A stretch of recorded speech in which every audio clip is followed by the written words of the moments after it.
najua kwamba Mungu wetu yu mwema kila wakati, na anasema kwamba kila wakati tufurahi katika Bwana.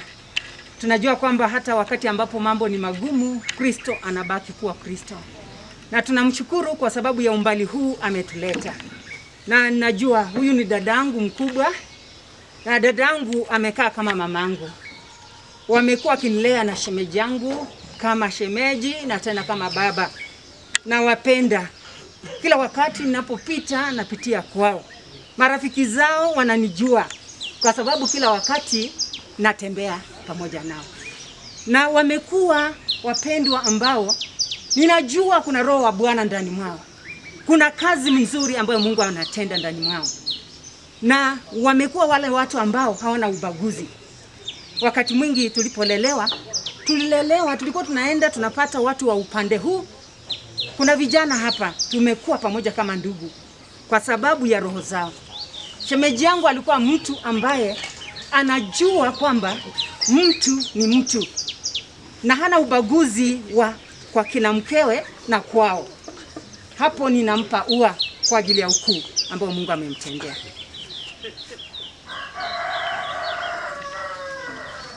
Atamuhimiza, atamsimamisha imara na utasimama na utaona wema wa Mungu. Amen. Kwa hivyo tutaomba ya kwamba Mungu atatenda kazi yake. Watoto wake, mnajua mfano wa baba yenu na mama yenu. Mnajua kwamba wamekuwa watu wa upendo. Simameni katika upendo. Na mpendeni mama yenu. Na Mungu atamtenda mambo mema. Mbarikiwe sana. Naitwa Naomi Mambo za huko. Na nimeokoka. Waliokalia madhabahu na wasalimu katika jina la Yesu Kristo.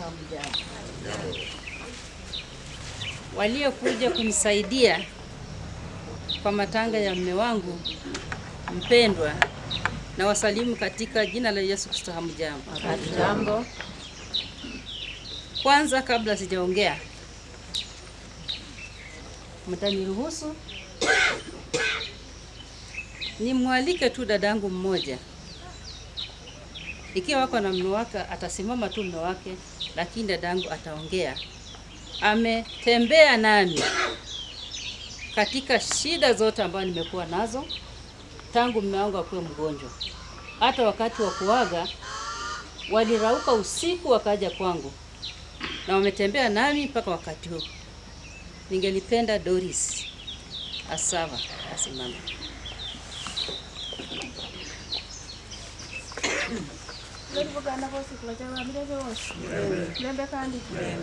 Bwana asifiwe. Wale wamekuja kutufunga mkanda tunawasalimu katika jina la Bwana. Mjambo. Hatujambo tena. Mimi naitisha tu maombi kwa hii boma. Kwa sababu huyu mzee amesumbuka. Tumekuwa pamoja na yeye akisumbuka. Hata last nikimuona kwa mashini nilistuka. Nilikuwa namuombea lakini nimestuka. But tunashukuru Mungu wa kututembesha ametufikisha hapa. Tumemaliza hii safari vizuri. Na hata tukienda kwa chifu hatukujua tutapewa barua nyingi lakini Mungu alitenda. Kwa hivyo tunashukuru Mwenyezi Mungu ule ametutendea yale yametendeka yote. Ni hayo tu, Mungu awabariki. Kwa majina naitwa Doris Asava. Asanteni. Nitaanza kuelezea jinsi mume wangu alianza kuwa mgonjwa. Mwaka wa 1993 aligunduliwa kuwa na ugonjwa wa kisukari na msisimuko wa damu. Tukatembea huo mwendo akiwaona madaktari na tukawa tunaishi kwa furaha. Hadi mwaka wa 1213 wakati alipokuwa kazini mnamo saa 5 ya mchana, niliitwa nikiwa kazini pia, nikaambiwa kimbia mbio, mume wako amezirahi. Ilinibidi nitoke umbali ule nilikuwa, nikaenda kumjulia hali. Nilipofika hospitalini nilikuta amezingirwa na madaktari. Wakaniambia hayumo hatarini tena. Wakaniambia enende ukalipe pesa alazwe kitandani. Alilazwa kwa siku 4. Baada ya siku 4 alisema nataka kuondoka katika hospitali hii, nasikia moyo wangu hautaki. Walimruhusu kwenda nyumbani. Alipoingia katika nyumba yake alikuwa mwenye furaha, nami nikaona ya kwamba mpendwa amepona. Niweze kuangalia pressure yake iko namna gani. Najua ukipewa jukumu timiza. Wakati nilipomwambia lete mkono nikapime pressure, jameni, alizimia mikononi mwangu. Nilisema Mungu. Nikaita kwa sauti, Mungu, isikuwe wakati huu. Don't let me down. Na kweli Mungu alisikia. Baada ya dakika 20 hivi nikaona akaangalia tena. Na ujue wakati wa asubuhi yuko kwa night dress, nguo ya kulalia. Nikamuita kijanangu mmoja ambaye yuko ng'ambo. Oscar akaja mbio. Sikujua niko katika nguo ya kulalia. Nikaenda kwa wardrobe nikachukua nguo nyingine nikabandika juu ya hiyo, na nikaondoka hivyo na ambulance nikampeleka Aga Khan. Alifika huko kabla madaktari hawajafanya kitu, kama bado nawaelezea ni kitu gani kilitendeka, tena akazimia mara ya pili. Ilichukua muda mrefu, lakini wakamanage, wakaweza. Wakaniambia leta shilingi 600 anaenda kwa ICU. Nilimwomba Mungu wangu. Nikasema, Mungu, ulisema hata kwa mwamba maji yanaweza kupatikana. Na kweli pesa zilipatikana. Akawekwa kwa ICU kwa muda. Wakijaribu kutafuta ana ugonjwa gani. Wakapata alikuwa na shida ya kidneys. Figo zake zilikuwa na shida. Alikaa akapelekwa kwa dialysis. Wakaniambia atoke huko aende HDU. Nikadhania kwamba atatumia zile pesa nilizolipa mara ya kwanza. Nikaambia nenda tena ukalipe shilingi 1400. Nilijaribu nikalipa, akapelekwa kwa HDU. Alikaa hapo kwa muda, lakini kwa yote Mungu alitenda kazi yake. Akapelekwa sasa kwa wodi ya kawaida baada ya muda. Nikaambiwa ya kwamba kutokea hapo atakuwa akienda dialysis mara 2 kwa juma. Aliishi pale hospitalini kutoka tarehe 9, tarehe 14 mwezi wa 5 hadi tarehe 27 mwezi wa Julai. Aliondoka hapo. Sisi sote tulikuwa na furaha kwa sababu hata akiwa wako na shida za kidneys, kwangu niliona mume wangu amerudi nyumbani na atakuja kupona siku moja. Baada ya hayo tukaamua ya kwamba tutafute mtu ambaye atampa figo. Mimi nilikuwa wa kwanza kujitolea. Nikaambia mume wangu, acha niende tukaone ninaweza kupatia figo. Kwenda kuangalia, ikaonekana blood group yangu na yake haiendi sambamba. Tukaenda kwa watoto, lakini Mungu ni wa ajabu. Mungu apewe sifa kila wakati. Na nawahimiza hivi, kati yenu tusiwe na mmoja ambaye ana ugonjwa wa figo ukamwacha ukasema ya kwamba amefika ukingoni. La asha. Mtumikie kwa vyovyote. huo ugonjwa unatibiwa ikiwa umepata mtu wa kupatia figo. Nina kijana wa shemeji yangu Kennedy Lumasia. Kennedy, kuja hapa ikiwa yuko. Kijana kati ya wengi ambao nimetembea nao, huyu kijana alikuja akasema, hebu nendeni mkajaribu muone ikiwa mimi naweza kuwa mwenye msaada kwake. Na alipatikana, yeye ndiye aliyetoa figo na akampa Salia.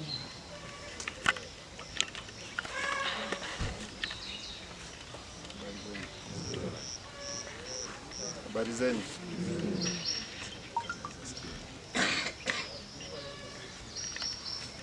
Mimi kwanza nataka kuwashukuru. Haikuwa uwezo wangu, ilikuwa uwezo wa Mwenyezi Mungu. Haukuwa uamuzi rahisi kufanya, lakini Mungu aliniongoza. Na I did not need to think twice wakati hiyo shida ilikuja. Na Mwenyezi Mungu alituongoza. Ilikuwa safari ndefu, haikuwa rahisi. Kulikuwa na wale walitupatia ile support, na wale walitukashifu, lakini Mungu alisimama na sisi. Na mimi na furaha kwa sababu zile siku nilimuongezea, zile siku Mungu alituruhusu akae baada ya hiyo shida, tumeziona. Na kwa hizo siku pia tumefaidika kukua na yeye. So hii shida, ikiwa kuna mtu ana hiyo shida na unaweza kumsaidia, msaidie, kwa sababu mimi na afya, unaniona?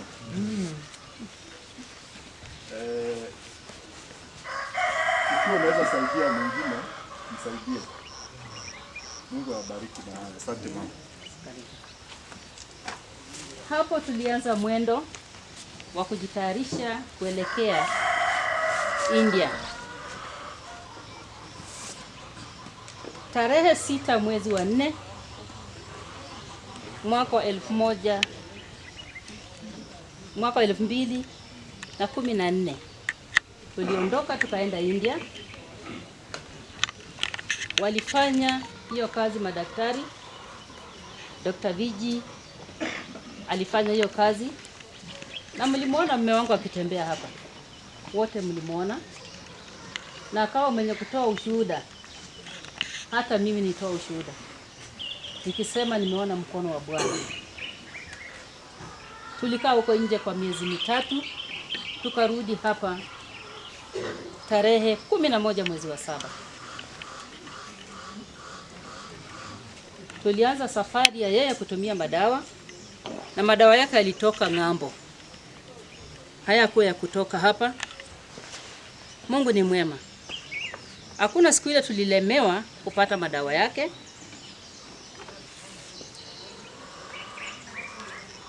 Na akaishi mwenye afya.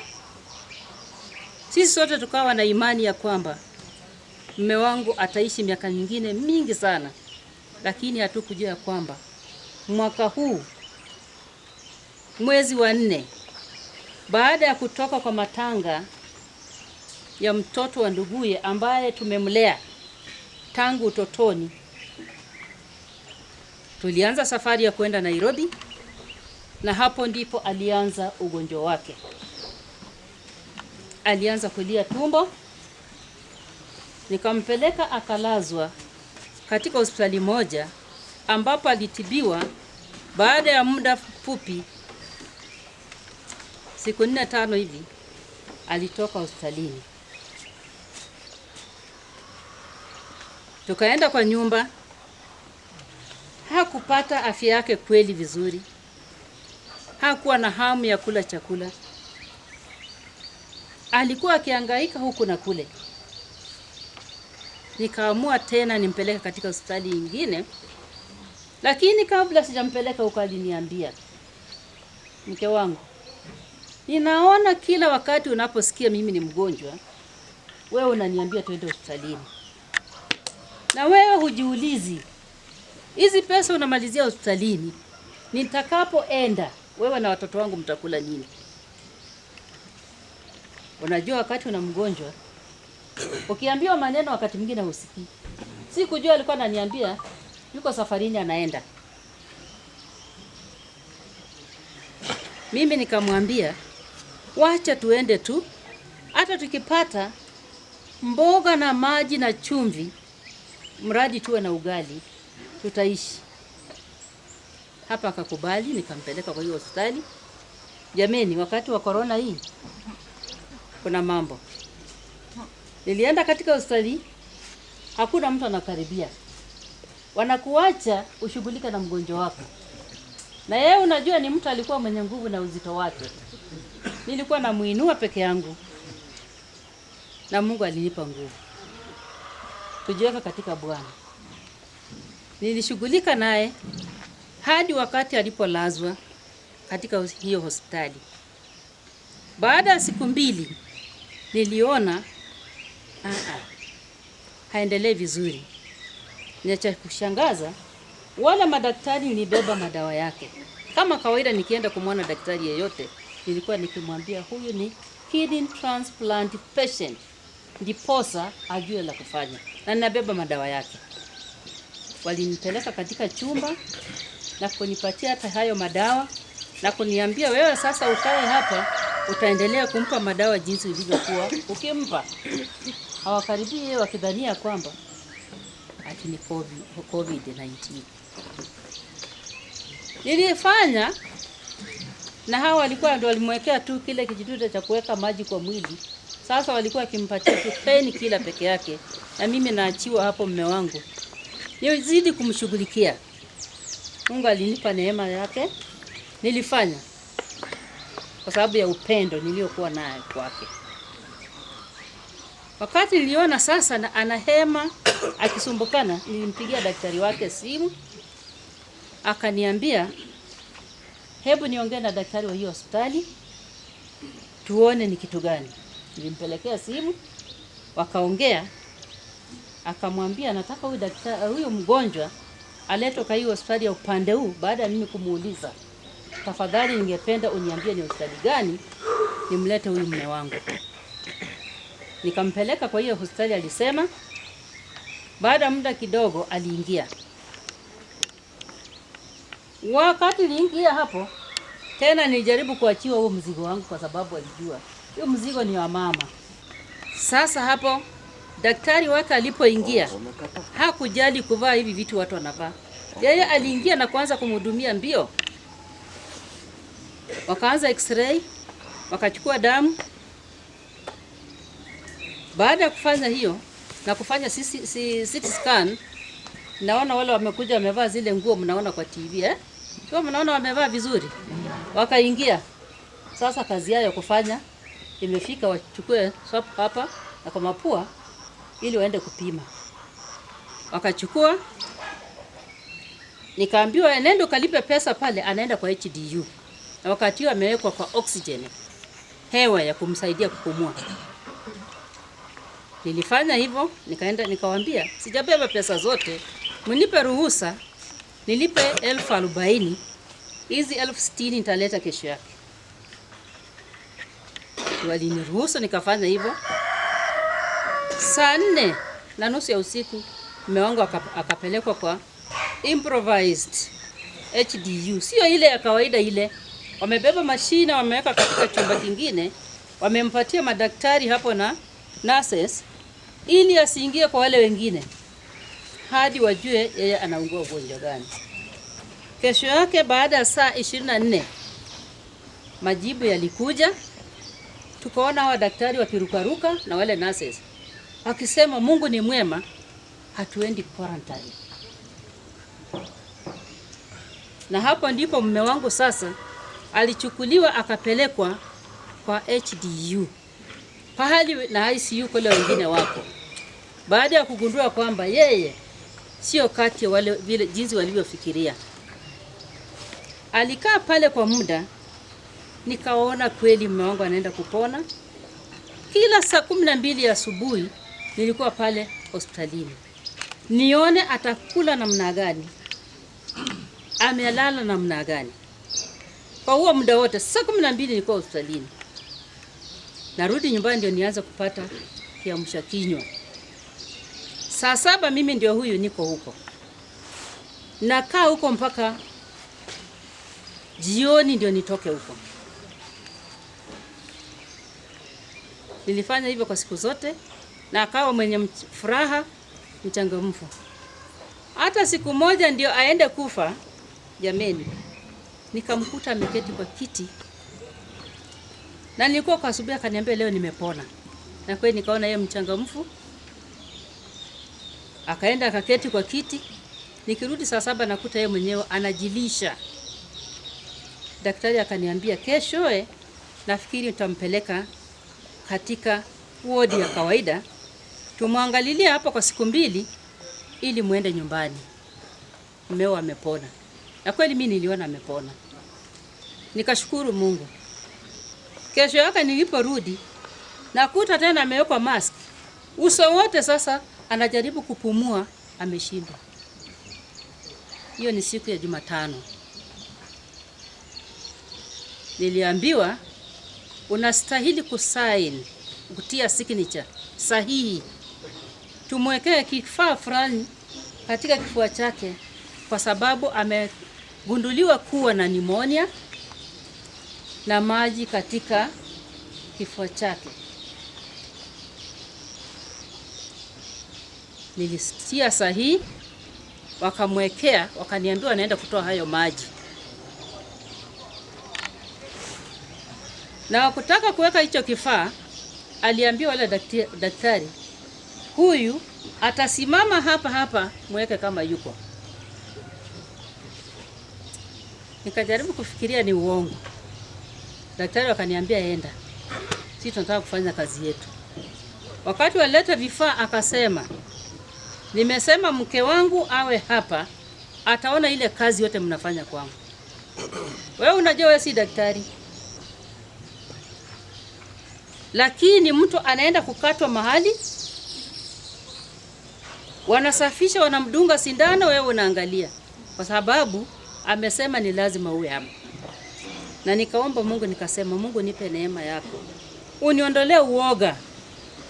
Kwa sababu ameniamini, wacha nisimame. Nikaa hapo kwa hiyo muda wote. Wakiweka hizo vitu, wakaniambia sasa tunampeleka kwa mashine tuone kama tunaweza kutoa maji. Walimpeleka. Akitoka huko ndiye alikuwa mnyonge zaidi.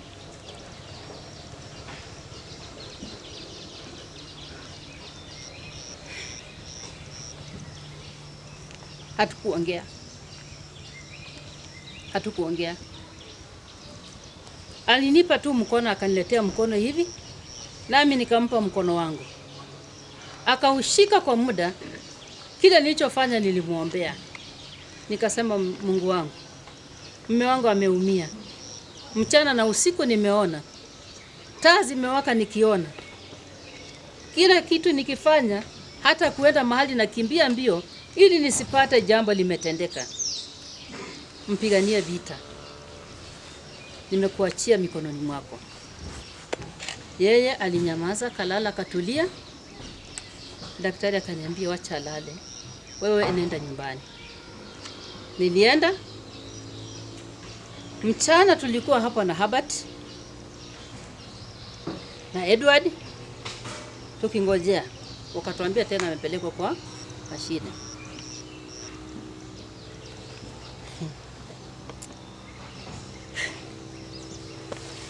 Hakuongea tena. Hakusema nani.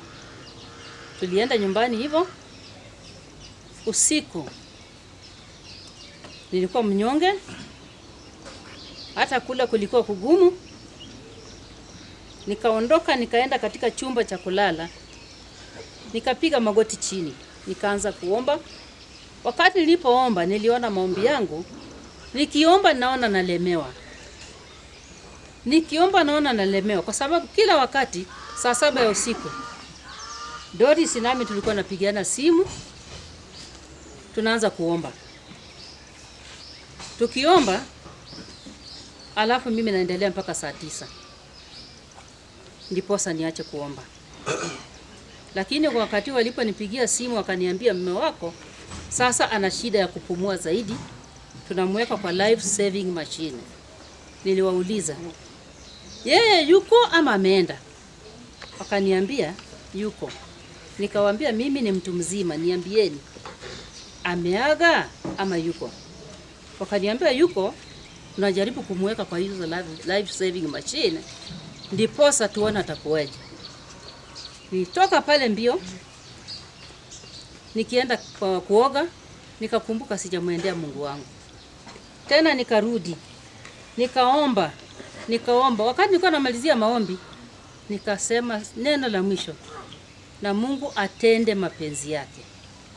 Nikakimbia kwa bafu kwenda kuoga. Nilioga kama ndege. Nikakuja nikaanza kuvaa nguo. Roho yangu ikiniambia ni lazima nikimbia pale hospitalini. Hapa mambo si mazuri.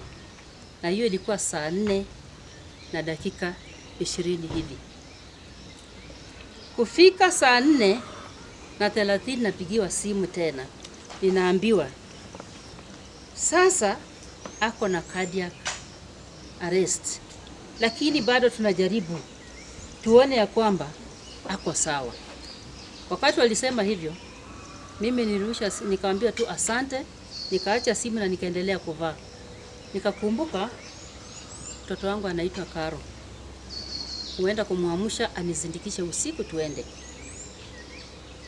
Nikirudi naona simu nyingine ikija kuniambia ameaga. Nilisikia kitu ikinikata, mwili ukatetemeka. Nikasema Mungu wangu, nataka neema zako, nguvu nataka kutoka kwako. Wacha nimtendee mume wangu kazi mpaka mwisho, na nifike katika mwili wako niende kudhibitisha amelala mabado. Nikamwambia Agazira, umejua jinsi nimetembea na wewe.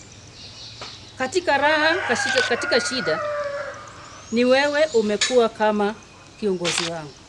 Wacha nifike kwako bila kutetemeka. Nisikuwe na uoga.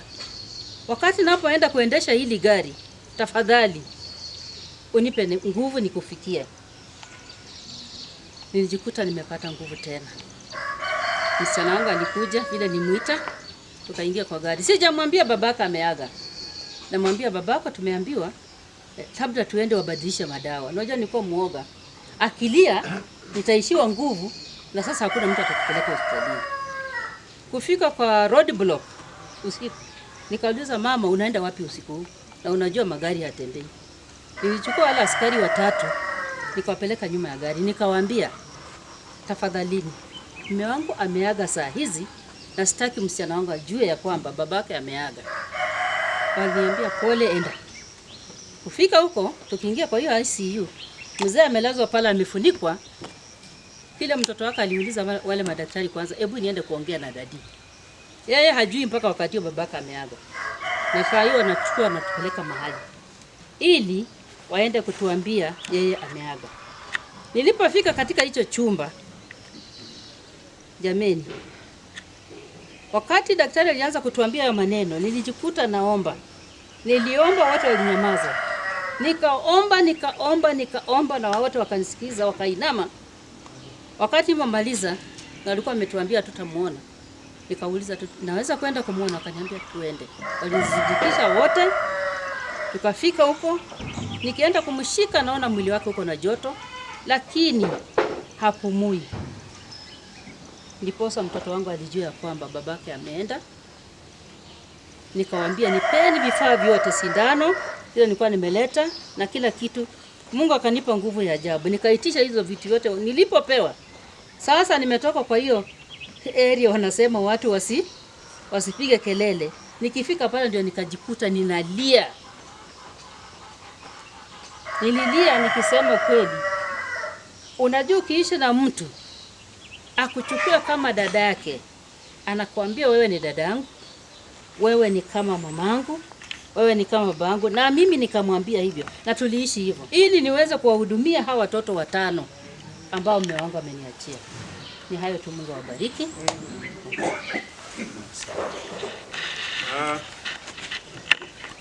Asante. Akaniambia ingia. So msome. Mkisoma mtaingizwa tu. Hata kama mafuta yake imeisha. Unasikia? Hapa nyumbani kwa Josephat Agaziba imekuwa nyumbani kwangu, kwetu. Hapa mzee Mairo na mama wakiwa hapa, walikuwa na kijana alikuwa anaitwa Javan. Huyu Javan alikuwa ndugu yangu, rafiki yangu, tulisoma naye. Sasa hapa tulikuwa tunakula hapa lunch, kwa sababu hapa tulikuwa karibu na Gaungu na kwetu ilikuwa huko Mdungu. So Agaziba alikuwa yanga na nasi kidogo, alikuwa anatufuata. So Agaziba tena akakuwa rafiki yangu, akakuwa ndugu yangu, na tumekuwa namna hiyo mpaka juzi. Hatumalizi wiki moja kabla hatujawasiliana na Agaziba. Huyo mama anajua. Na huyo mama amesema kitu muhimu. Amesema wamekuwa tu na Agaziba namna hii. Na kweli walikuwa tu namna hii. Lakini watu wetu wa hapa wakaanza kusema huyu mama amefunikia Agaziba kwa nini? Lakini Agaziba walikuwa tu namna hii, wamependana. Walikuwa watu wa hapa. Mami walikuwa wanasema. Na sisi tunasema si mnajua mabibi zetu wakitupenda namna hii ile Agaziba alikuwa wanakaa tu na mama namna hii. Wanafanya kitu chochote walikuwa wanafanya pamoja.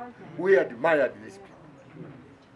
We admired Agaziba the way he lived with his wife. Mama Paul, najua umepata pigo kubwa kabisa. Lakini Mungu uko na watoto wazuri. Watakuja tena watoto mlinde mama vile baba yenu alikuwa anamlinda. Mtafanya namna hiyo. Asante. Na nilikuwa chairman wa hii matanga na tumefanya kazi na huyu mzee sana Kibet na huyu assistant chief wetu na chief wetu. Nataka kurudisha asante wale watu ambao mlikuwa kwa kamati ya just wewe kwa kazi ambayo mmefanya. Na kabla sijakaa niko tu bwana mama assistant niko tu na watu wawili. Waacha niambie Mzembi, kwa sababu Mzembi na Javan na mimi tulisoma darasa moja. Na hapa ndio tulikuwa tunapitia tukikula mapera ilikuwa hapa. Kuja tu. Gari kore ni maana surete wora. Mugizi no gwetu. Fazamu kuturamu. Na Agaziba rutabo inzira nirimu. Bagende Gisungu numkaya wewe. Bagende Gisungu. Kasungu wanza genda n'umukerere bagimirani mfano gwari mukayo uyu n'Agaziba. Namba 2 na namba 3 manzi kare. Agaziba kandi yari mfano banda abe chief. Indamuno manyi dafana nyimbena mando dafana nyaku kuri bana badukana bakore babiruke. Dafana nyagaziba soma lili. Nonye umwana umurahi ulinde kibra kinu osome kuri Agaziba. Yasa mlindi buji. Niko na rafiki ya Agaziba hapa kubwa sana. Walifanya naye kazi, walikaa naye kwa ofisi moja, na ametoka mbali, ameamuka. Ni mzee kama mimi, lakini ameamuka yeye akawa hapa na mafuta yake na taa yake, na mimi yangu imezima huko mjini hapa. Bwana Rigo, kuja sana mia mkutano ya Agaziba. My brother-in-law, and I kept reminding him to take care of my sister. So he took care of her because of my pressure. Yeah. Secondly, he mentored very many people. Some are even governors, others are professors that are here with me. Brilliant. How is it? Kuja. Jagazi. To us, we used to call him chief. He If you came to the department and asked for chief, they would take you where Gaziba was. And his colleagues locally and in diaspora have asked me to say this.